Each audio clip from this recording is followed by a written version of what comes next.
Here you will see how to change line spacing in PowerPoint. As you can see, I have changed the line spacing here, and it's very easy.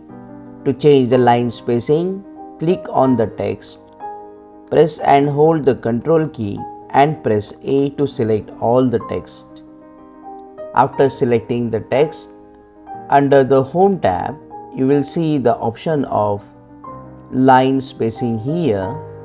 You need to click on the line spacing drop down, and here you will see different line spacings. So right now it is 1.0 and other options are 1.5 or double line spacing, which is 2.0. So you just need to select the line spacing, and after selecting, the line spacing will change.